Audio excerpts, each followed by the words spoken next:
Ang kapal na mukha mo! Kamoting kahoy ka! At malamang daw, naapektuhan na ang utak dito si Boying Rimulya, mga kababayan, sa iniinom na gamot niya. Yan po talaga ang sinabi ni Atty. Topacio, mga kababayan, dito kay Boying Rimulya, na ating DOJ Secretary, na napasang-ayon pa, mga kababayan, sa tanong ng media, nakurakot ba daw tayo, kagaya ng Timor-Leste? Sabi niya, mas malala yung Timor-Leste.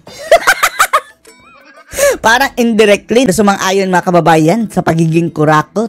Kaya supalpal dito kay Atty. Topacio, mga kababayan. Panoorin niyo po, ha? Ang kapal ng mukha mo. Ikamoting kahoy talaga itong si Rimulya, di ba? Kamoting kahoy. In Timor-Leste, just like ours, sabi ng isang reporter. Parang tayo, corruption. Sabi niya, even worse. Corruption. Even worse. Sino may corruption doon? I think that there's so much corruption in the criminal justice system now. Just like ours? First, Wala pa amin, mga kababayan. O paano na yan? DOJ Secretary na mismo. Hindi dininay, mga kababayan, na may corruption dito. Binadmouth pa ang Timor-Leste, mga kababayan, dahil hindi napagbigyan na maiuwi si Teves. At ang final nail, mga kababayan, na kinatigan ng Timor-Leste, ang asylum ni Teves, ay yung pag-kidnap nila kay PRRD. Malinaw na sa Timor-Leste, mga kababayan, ang mga kababuyang nagagawa dito sa Pilipinas. O ngayon, inatake nila ang Timor-Leste. Sinabihang immature! Kurakot! Mas kurakot pa daw sa atin.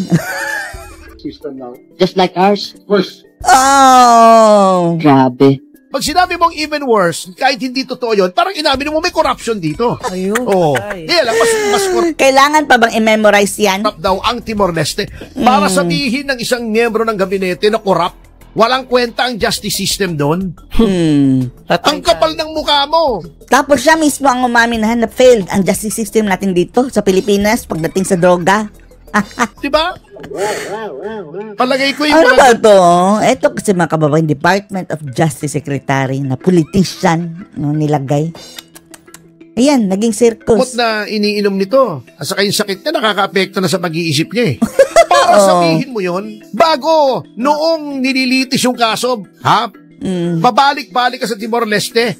Nakikipag-meeting ka doon sa Pangulo ng Timor-Leste, si Jose Ramos Horta. Nagpa-meeting-meeting pa siya, mga kababayan. Tapos, nung hindi na pagbigyan, I siniraan. went there to talk to the president again. Who's president? Timor-Leste. Okay. I was there with the delegation of the... Masampal ka, masampal ka doon, binging sa pinagsasabi mo dyan. Pupunta ka roon. Haharap ka sa presidente. Baka ngayon sasabihin mo, corrupt, immature ang justice system ng Timor-Leste. Napahiya ka Immature. lang eh. Sasabihin mo kung ano-ano na sasabihin mo. Samantalong na nananalo ka, panay ang puri mo. Tapos, nung una, mga kababayan, malapit nang maipauwi si Teves. Labas agad ng litrato. Hanggang ngayon, wala na. Hindi na makakauwi si Teves, mga kababayan. Talo ang DOJ. Anong klaseng ugali ka meron? Maling Anong comment klase? yun. Di ba? Napakasama ng ugali mo. Anong Napakasama. mo dun ngayon? Ang ugali. Nagagalit yung mga tao sa Timor-Leste, baka di mo alam. Sa May balak pa siyang bumalik doon? Sekretary Rimulya. Anong klaseng mentalidad yan? Yan ang problema. Ganon din si Clavano. Dismayado daw siya. Nagulat daw siya. They were surprised. Alam mo, Utoy, si Nico Clavano, bata pa to. At saka palagay ko to, hindi trial practice eh. Hindi pa yata ito nakakapasok sa loob ng hukuman. Anyway, Okay. eto nga, natutuwa kami ng mga kaibigan ko roon dahil mukhang napikon tong ating Secretary of Justice. Habang nandoon ako kasi, habang minomonitor namin yung hearing ni Delikado ito sa Topacio pag iniinitan ito. Baka ito ang ipadisbar. Dahil talo sila natalo sila ni Topacio. Senator Amy Marcos doon sa pag-imbestiga niya doon sa illegal na pagdukot at pagpapadala kay dating Pangulong Duterte sa Netherlands. Opo. Ay lumabas naman yung desisyon ng plenaryo ng hukuman, yung pinakamataas na hukuman sa Timor-Leste. Na ang sinabi ni mga kababayan, Boying Rimulya, immature daw. Wow, immature daw ang gobyerno ng Timor-Leste. Tapos, ngayon may mukha pa siyang ihaharap doon. Matapos niyang kutyain na immature, Na nakurakot. nagsasabing denied yung extradition ni Congressman Arnolfo Teves. Di ba, lumabas ng balita yun dito. Opo. Na sinabi ng isang 5-man plenary, unanimous ito. Ibig sabihin, Unanimous! lahat ng 5 na nag-aral ng kaso ng mga maestrado ay nagsabing hindi dapat ibalik sa Pilipinas si Congressman Teves. Bakit? Ayun. Dahil may posibilidad na siya ay mapasailalim sa torture. See, mga kababayan, kahit ibang bansa, wala nang tiwala sa Pilipinas, sa justice system ng ating bansa. Kahit sino-sino na lang, mga kababayan, dinadampot ng walang Sa hindi kalaban nila. makataong pagtrato, sa pagpapahirap, at kung ano-ano pang mga harassment base sa mga testimonya ng mga witnesses at sa mga nakita nila siguro dito sa pangyayari dito kung saan ang mga kalaban ng gobyerno ay tinutuligsa. Diba? Ako, twice ako nagtestigo roon, kinuwento ko yung mga pangyayari rito. Yung si Hannah May Oray na matagal ng tauhan ni Congressman Teves. Babae yun, ha? Opo.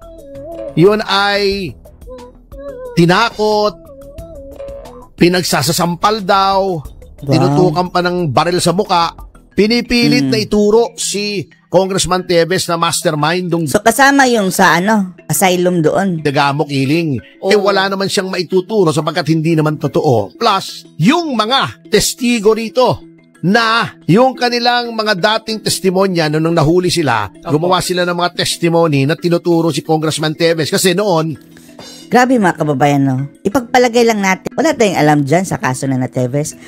Pero what if planted lang yan? Na frame up lang si Teves, mga kababayan. Sino ang totoong salarin? Grabe. tinakot sila yung isa. Binitin pa daw eh. Oo, Ng patiwarik. Oo. Patiwarik. Wala silang sarili nilang abogado. Siyempre, ang abogado nila ron, yung PAW, na hindi naman daw umimik. Kanya, alam niyo, umpisa nung nangyari yon na yung PAW Wala na talagang justisya dito sa Pilipinas. Kagaya dating Pangulo na, mga kababayan, pinagkaitan ng abogado, hindi pinapasok.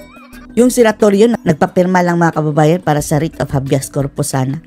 Ang tagal pinapasok, naabutan ng cut-off, mga kababayan, na alas 5 na malapit. Kung napapasok lang yun na mas maaga, baka release pa ng habeas corpus ang Korte Suprema. parang hindi nagprotesta sa ginagawang magpapahirap dito sa mga akusado, mga co-accused na dinampot. Sinabi ni PAW Chief Percy Rueda na hindi na po mag-aasiste ang PAW sa mga extrajudicial confession kasi ginagamit ng mga may kapangyarihan ng mga law enforcement authorities para patunayan na walang torture, walang pananakot, walang panggigipit. Hindi naman totoo. Kaya lang minsan, ewan ko, magaling kasi ang itong si Percy Rueda. Opo. At alam nyo, karamihan naman ng mga PAW, magagaling yan. Bilito ko sa PAW. Kaya lang, minsan, halimbawa, nasa NBI ka, usually, yung mga baguhan ng pinapadala, syempre, medyo naiilang din sila, natatakot pumalag o nakikisama. Kahit may nakikita silang hindi maganda, ay pumipirma na rin sila. Ngayon, itong mga testigo laban kay Congressman Teves na tinakot, sinigawan, kung ano-anong pananakot ang sinabi na, madadamay ang pamilya nila. Nung nagkaroon sila ng pagkakataon na sila ay magkaroon ng sarili nilang mga abogado, binawi nila yung mga sinasabi nila na sila ay kasama sa pagpaslang kay Governor Degamo. Tinuturo nila si Congressman Teves. Yun. Isa yon sa mga factors. Okay. Yung mga ginawa sa mga testigo. At yun ay nag-testify kami roon. Ang gobyerno ng pamahalaan ay nagpadala rin ng mga witnesses doon. Nag-testify din sila via Zoom. Via Zoom? Ang nangyari, eto ang history niyan, ha? Ikwento ko lang. Sige po. Noong pumunta si Congressman Teves doon, wala naman siyang warrant laban sa kanya na iginawad ng korte ng Timor-Leste. Kahit anong korte. So, hindi siya maaresto. Nagkaroon ng red notice yung Interpol. Hindi nga maaresto ng Interpol. Si PRRD dito, wala kasi mga kababayan, pulis yung Interpol. Local police. Kung saang bansa ang o-operate niyan. Patas ang local police doon sa Timor-Leste, mga kababayan Pero dito sa Pilipinas, grabe. Parang basura ang tinuring ang dating Pangulo, mga kababayan. Inaresto siya ron. Ikinulong si Congressman Teves doon. Nagpuntahan pa yung mga NBI, tinig pa siya. Sabi pa na malapit nang maiuwi. Ngunit, alam nyo, ang Timor-Leste, pagdating sa human rights, mahigpit yan. Mayroon silang batas na nakalagay na kapag ikaw ay ikinulong sa Timor-Leste at wala ka namang warrant na galing sa korte ng Timor-Leste, may maximum lamang na bilang ng araw kung kailan pwede kang maikulong. At kung walang kaso na ipina-file sa iyo sa Timor-Leste hindi sa ibang lugar.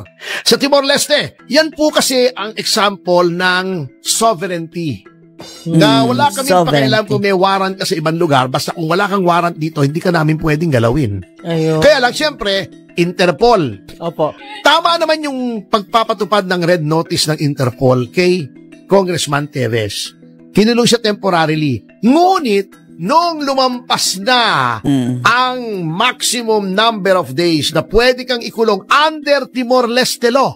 So, sinusunod nila yung batas nila, hindi batas ng sino pa man. That's good. Pinakawalan na siya. Di ba nagagalit sila? Ba't daw pinakawalan? Butata si Buyinging, mga kababayan. Yun po ang batas sa Timor-Leste.